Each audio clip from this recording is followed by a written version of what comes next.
ආයිබෝවන් දරුවනේ මම හිතුවා 10 ශ්‍රේණියේ කොමර්ස් කරන දරුවන්ට සුළු මුදල් පොත සම්බන්ධයෙන් කතා කරලා වීඩියෝ එකක් කරලා එවන්න හිතුවා. අපි දන්නවා පුතේ ඕනම ව්‍යාපාර ආයතනයක මුදලින් සිදුවන ගනුදෙනු විශාල ප්‍රමාණයක්.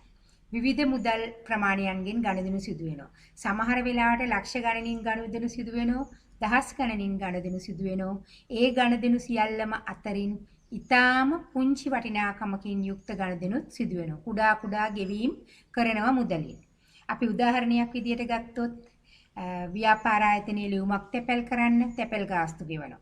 එහෙම නැත්නම් ව්‍යාපාර ස්ථානයේ සේවකෙක් ව්‍යාපාර ස්ථානයේම කාර්ය මොන හරි සේවයක් කරව ගන්න එයා ගමන් ගාස්තු දීලා බස් ගාස්තු දීලා එයා බස් එකේ යවනවා මොන හරි ව්‍යාපාරයට අවශ්‍ය දේවල් ගේන්න. එහෙම නැත්නම් ව්‍යාපාර ස්ථානයේ ලිපි ලේඛන මොන හරි ෆොටෝකොපි කරන්න පුළුවන්. නැත්නම් ව්‍යාපාර ස්ථානයට අවශ්‍ය පොතක්, පෑන් පැන්සල් වගේ ඒවා මිලදී ගන්න පුළුවන්. ඉතින් බොහෝ ව්‍යාපාරවල ලොකු මුදල් ගනුදෙනු අතරට මේ පුංචි පුංචි ගෙවීම් සිදු කරන්න සිදු වෙනවා. මේවා ඒ වගේමයි නිරන්තරයෙන් සිදු වෙනවා මේ වගේ ගනුදෙනු සිදු කරන්න. අන්න එහෙනම් නිරන්තරයෙන් සිදුවන කුඩා ගෙවීම් සිදු කරනු ලබන මුදලින් ගෙවන ලද කුඩා ගෙවීම් සටහන් කරන්න අපි භාවිතා කරන්නේ සුළු මුදල් පොත.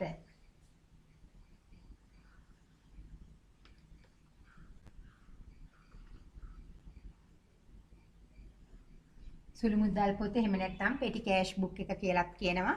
ඒතර අපි දන්නවා ව්‍යාපාරයක නිතර සිදුවන සුළු වටිනාකම් සහිත මුදල් ගෙවීම් පිළිබඳ සටහන් කරනු ලබන පොතට මූලික පොත කියනවා. මූලික පොතට අපි කියනවා මූලික සටහන් පොතට සුළු මුදල් පොත කියලා. අපි දන්නවා ව්‍යාපාරයක මුදල් සම්බන්ධයෙන් මුදල් ලැබීම් සහ ගෙවීම් සම්බන්ධයෙන් ප්‍රධාන මුදල් භාරකරුවෙක් ඉන්නවා. ප්‍රධාන මුදල් භාරකරු මුදල් සම්බන්ධයෙන් මේ ප්‍රධාන මුදල් භාරකරු විසින් ඔහුගේ මුදල් භාරකාරත්වයේ යටතේ ප්‍රධාන මුදල් භාරකරු ඔහුගේ මුදල් භාරකාරත්වයේ යටතේ සුළු මුදල් ගෙවීම් සඳහා පත් කරගන්නෝ සුළු මුදල් භාරකරුවෙක්. සුළු මුදල් භාරකරුවෙක් පත් කරගන්නවා. අන්නේ සුළු මුදල් භාරකරු තමයි ව්‍යාපාරයේ ඔය පුංචි සුළු ගෙවීම් කටයුතු කිරීම සිදු කරන්නේ. අන්න ඔහු මෙන්න මේ සුළු මුදල් පොත ආශ්‍රය කරගෙන තමයි මෙන්න මේ ගෙවීම් කටයුතු සිදු කරනු ලබන්නේ. සුළු මුදල් භාරකරුට සුළු මුදල් ලැබෙනව වියදම් කරන්න ප්‍රධාන මුදල් භාරකරුගෙන්. අනේ ප්‍රධාන මුදල් භාරකරුගෙන් සුළු මුදල් භාරකරුට මුදල් ලැබෙනකොට භාවිතා කරන මූලාශ්‍ර ලේඛනය තමයි ලදුපත. මූලාශ්‍ර ලේඛනය ලදුපත. අර මුදල් පොත භාවිතා කරනකොට භාවිතා වූ මූලාශ්‍ර ලේඛන වගේම මේ සුළු මුදල් පොතටත් භාවිතා වන මූලාශ්‍ර ලේඛන තියෙනවා. මුදල් ලැබීමේදී ලදුපත සහ සෑම සුළු මුදල් ගෙවීමකදීම භාවිතා කරන්න ඕන සුළු මුදල් ගෙවීම් වවුචරය. සුළු මුදල් ගෙවීම් වවුචරය. එහෙනම් මුදල් ලැබීමකදී සුළු මුදල් භාවිතයට ප්‍රධාන මුදල් භාරකරුගෙන් සුළු මුදල් භාරකරුට මුදල් ලැබෙනකොට ලදුපත භාවිතා කරනවා. සුළු මුදල් භාරකරු විසින් ඔය සුළු මුදල් ගෙවීමේදී සුළු මුදල් ගෙවීම් වවුචරය භාවිතා කරනු ලබනවා. කරුට ලබා දීපු මුදල් ප්‍රමාණය අවසන් වුණාට පස්සේ සුළු මුදල් භාරකරු විසින් නැවත වියදම් කරන්න ප්‍රධාන මුදල් භාරකරුගෙන් වියදම් වූ මුදල් ප්‍රමාණය නැවත ඉල්ලා ගන්න ඕන. ඒකට කියනවා සුළු මුදල් අග්‍රිමය ප්‍රතිපූර්ණය කිරීම. සුළු මුදල් අග්‍රිමය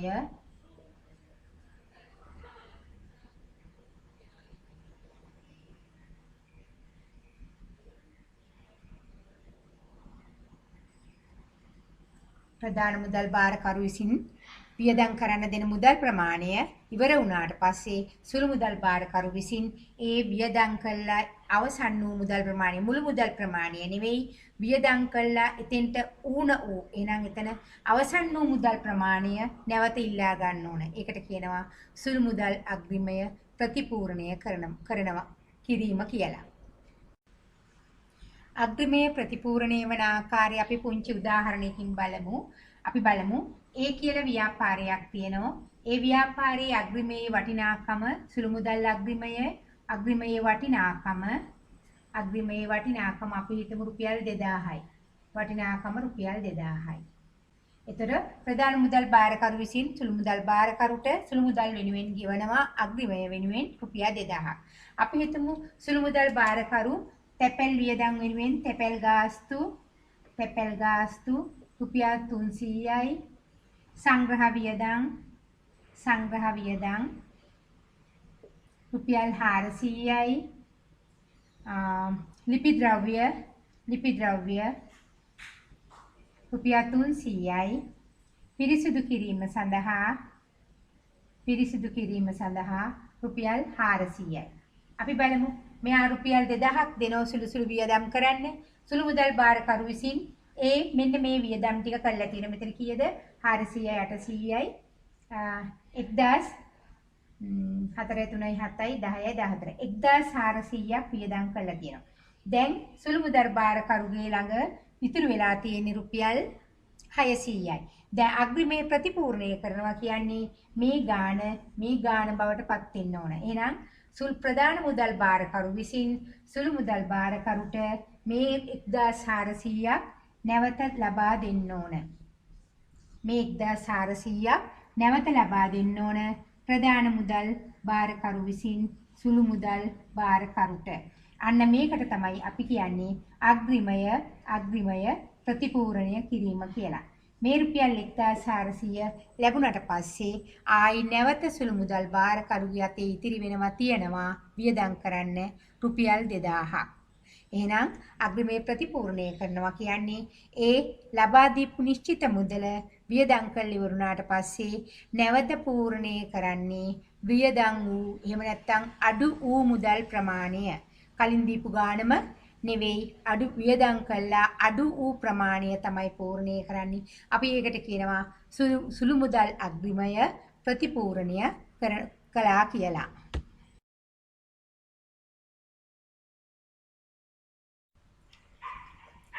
ළමයි මේ බෝඩ් එකේ තියෙන්නේ සුළු මුදල් පොතක ආකෘතියක්.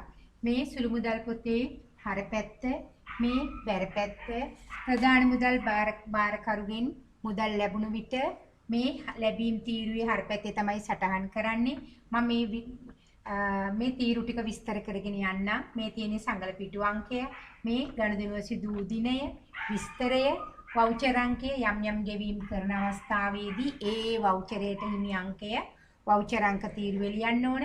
ඊළඟට මේ වියදම් සඳහා ගෙවීම් සිදු කිරීමේදී ගෙවීම් වල වටිනාකම මේ තීරුවේ ලියනවා. මෙතන විශ්ලේෂණ තීරු මේ තියෙන්නේ ඒ සුළු වියදම් සඳහා විශ්ලේෂණ තීරු මේ තැපැල් වියදම්, ලිපි ද්‍රව්‍ය වියදම්, සංග්‍රහ වියදම්, විවිධ වියදම්. මේ වියදම් වර්ග වලට අයිති වෙනත් සුළු වියදම් තියෙනවා නම් ඒ ව්‍යාපාරයට අනුව විවිධ වියදම් තීරුවට එකතු කරන්නට පුළුවන්. මේ තියෙන ලෙජර් ගිණුම කියන්නේ අපි හිතමු ව්‍යාපාරයේ සුළු වියදමක් ණය හිමියෙකුට සුළු වියදමක් වෙනුවෙන් ගෙවීමක් කරන ඒක ලෙජර් ගිණුමට තමයි ඇතුළත් වෙන්නේ මෙතන. ඒ අදාළ ලෙජර් ගිණුම වලට අදාළ ලෙජර් පිටුව. අපි ගාණක් අරගෙන බලමු හදලා. සුදේශ්ගේ ව්‍යාපාරයේ 2020 මැයි මාසයේ සිදු වූ ගනුදෙනු කිහිපයක් පහත දැක්වේ කියලා තියෙනවා. 5.1 ලදුපත් අංක 0.03 සුළු මුදල් බාරකරුට මුදල් අග්‍රිමය ලැබෙනවා ප්‍රධාන මුදල් බාරකරුගෙන් රුපියල් 2000ක්. එතකොට දිනය 5.1 දිනය 2020යි 5.1 මෙතන මුදල් ලැබෙනවා. ලැබීම් තීරුවේ නම් හර වෙනවා 2000ක්.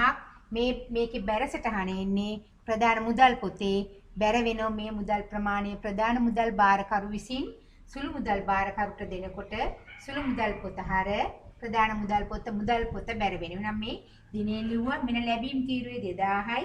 ඊට පස්සේ විස්තරයට ලියනවා මුදල්.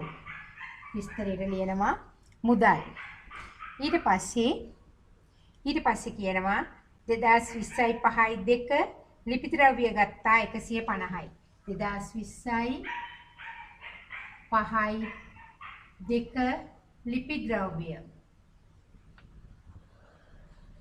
ද්‍රව්‍ය ගත්තා රුපියල් 150යි. වවුචර් අංකය 102. වවුචර් අංකය 102. රුපියල් මේ ගෙවීම් තීරුවේ සියලුම විශ්ලේෂණ තීරු වලට අදාළ වල ගෙවීම් වල වටිනාකම් මේ ගෙවීම් තීරුවේ ලියන්න ඕන. ගෙවීම් තීරුවේ ලියලා ඉවර වෙලා තමයි විශ්ලේෂණ අදාළ විශ්ලේෂණ තීරුවට අපි සටහන් කරන්නේ. එහෙනම් මෙතන ලිපි ද්‍රව්‍ය 150යි ලිපි ද්‍රව්‍ය තීරුවේ 150යි. අපි බලමු ඊළඟ ගනුදෙනුව.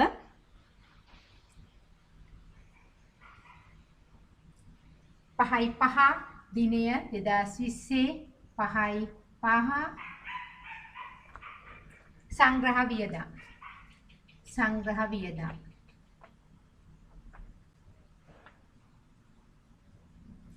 වවුචර් අංක 103.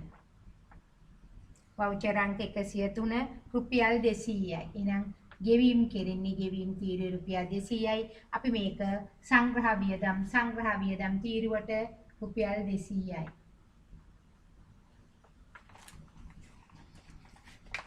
ඊළඟට 5යි 10 2020යි 5යි 10 පිරිසිදු කිරීමට පිරිසිදු කිරීම සඳහා පිරිසිදු කිරීම වවුචර් අංක 104 වවුචර් අංක 104 රුපියල් 600යි. පිරිසිදු කිරීමට රුපියල් 600යි. එතකොට මෙතන පිරිසිදු කිරීම කියලා වියදම් විශ්ලේෂණ තීරුවක් නැහැ. අපිට පුළුවන් මේ 600 විවිධ වියදම් යටතේ විවිධ වියදම් විශ්ලේෂණ තීරුවේ සටහන් කරන්න පුළුවන් මේ 600. ඊට පස්සේ 5යි 15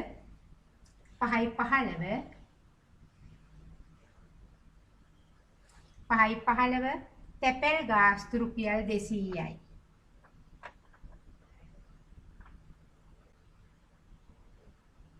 තැපැල් ගාස්තු රුපියල් 200යි. වවුචර් අංක 105.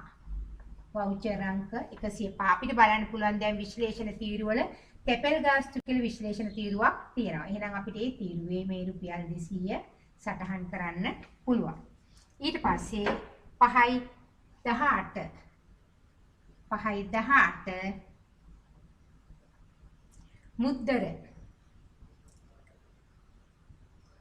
මුද්දර අරගෙන තියෙනවා රුපියල් 150ක. රුපියල් 150ක් වියදම් කළා මුද්දර අරන් තියෙනවා. ඒකේ වවුචර් අංකය 106. 106 වවුචර් අංකය යටතේ මුද්දර ගාස්තු මුද්දර අරන් තියෙනවා රුපියල් 150ක. එහෙනම් අපිට මේ විශ්ලේෂණ තීරු වලට අදාළ වෙන ආසන්න වශයෙන් අදාළ වෙන වියදම් අපිට එකතු කරන්න පුළුවන්. මුද්දර අයිති වෙනවා තැපැල් වියදම් වලට. එහෙනම් අපි තැපැල් විශ්ලේෂණ වියදම් තීරුවේ තැපැල් කියන වියදම් තීරුව යටතේ අපි මුද්දර ගාස්තුව එකතු කරනවා 150යි. ඊට පස්සේ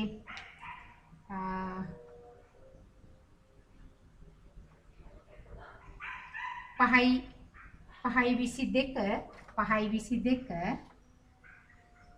22 පෑන් පැන්සල්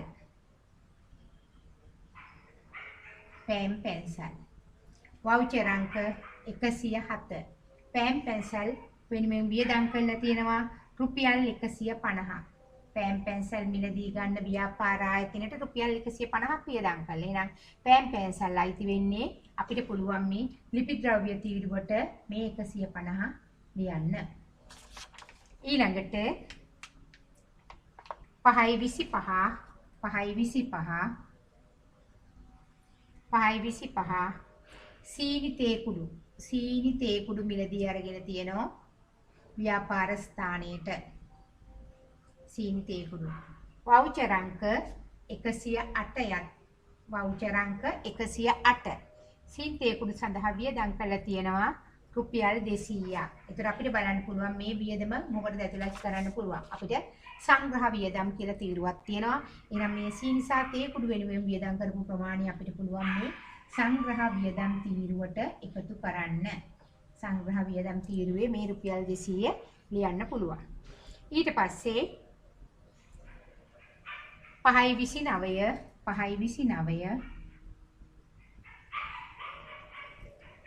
යසිරු කියලා නමක් තියෙනවා. පුද්ගලයෙකුගේ නමක් තියෙනවා. ඒ කියන්නේ මේ යසිරු කියලා ණයහිමියෙකුට අපි හිතමු රබර් මුද්‍රාවක් නිෂ්පාදනය කරගන්න මොහුට ණයහිමියෙක් විදියට මොහුට මුදල් ගෙවලා තියෙනවා. අන්න ඒක තමයි මේ රුපියල් 200ක් තියෙන යසිරු 109 වවුචර් අංකය රුපියල් 200යි. දැන් මේ රුපියල් යසිරු කියලා පුද්ගල නාමයට තියෙන මේ ණයහිමියෙකුට කරන ගෙවීමක්වත් කමක් වෙනුවෙන් මේ රුපියල් 200 මෙන්න මේ ලෙජර් ගිණුමේ තමයි අපි මේ රුපියල් 200 මේක ලෙජර් එකට සටහන් වෙන ලෙජර් ගිණුමක් තමයි අපි මේ ලෙජර් ගිණුමේ තමයි මේ රුපියල් 200 සටහන් කරන්න ඕන. පැහැදිලිනේ? අපි දැන් මේ විශ්ලේෂණ සුළු මුදල් පොත අපි බලමු දැන් මේ සුළු මුදල් පොත තුලනය කරන්නේ කොහොමද කියලා අග්‍රිමය ප්‍රතිපූර්ණය කරන ආකාරය බලමු. අපි ඉස්සෙල්ලාම බලන මේ වියදම් තීරුවල එකතුව කීයද ඇවිත් තියෙන්නේ කියලා. අපි ගෙවීම් තීරුව එකතු කරලා බැලුවොත් මෙතන ගෙවීම් තීරුව එකතු වෙනවා 200 400යි 600යි 400 600 800යි 1850යි. මෙතන ගෙවීම් සමස්ත ගෙවීම් වල එකතුව 1850යි. 1850යි. දැන් මේ විශ්ලේෂණ තීරු වල වෙන වෙනම එකතුව දාන්න පුළුවන් 200යි 350යි. මෙතන ලිපි ද්‍රව්‍ය 300යි. සංග්‍රහ වියදම් 400යි. විවිධ වියදම් වලට එනවා 600ක්. ලෙජර් ගිණුම් වලට යනවා 200ක්. එහෙනම් මේ ටික එකතු කරාමත් එන්නේ මෙතන මේ 1850යි. එතකොට මෙයා අග්‍රිමේ මේ දීපු මුදල් ප්‍රමාණය රුපියල් 2000යි. 2000න් මේ සුළු මුදල් බාරකරු විසින් 1850ක් වියදම් කළා කියලා. දැන් අපි මේක තුලනය කරලා බලමු. එතකොට රුපියල් 2000 මෙතන රුපියල් 2000 මේ ලැබීම් පැත්තේ 2000යි. ඊට පස්සේ මේ පැත්තේ මේ සංඛ්‍යාවම අපි මේ පැත්තෙන් ලියනවා 2000. වියදම් කරලා තියෙනවා මෙතන 5.31 වියදම් කරලා තියෙන 1850යි. එහෙනම් 5.31 මෙතන අඩු ඉතිරි වෙලා තියෙනවා මුදල් රුපියල් 150ක්. 2000න් වියදම් කළ 1850ක් 150ක් 5.31 ඉතිරි වෙනවා. එහෙනම් 150ක් මේ ශේෂය පහළට ගෙනියනවා. මේ ශේෂය පහළට ගෙනාවා 150යි. මේ ශේෂය පහළට ගෙනාවා 150යි. ශේෂය පහළට ගෙනාවා 150යි. ඊට පස්සේ 6යි 1 මේක ඉදිරියට ගේනවා. 6යි 1 මේක ඉදිරියට ගේනවා. මේ 150 මේ පැත්තට ඉදිරියට ගෙනා ශේෂය 150යි. දැන් මොකද කරන්නේ? අග්‍රිමය ප්‍රතිපූර්ණය කරනවා. දැන් සුළු මුදල් බාරකරු අතේ තියෙන්නේ 150යි. එහෙනම් එයාට මේ වියදම් ටික කරන්න අග්‍රිමය ප්‍රතිපූර්ණය කරන්න ඕන රුපියල් 2000ක් වෙන්න. මේ 150 2000කට වෙන්න අඩුව සම්පූර්ණ කරන්න ඕන. කීයක්ද ලැබෙන්න ඕන?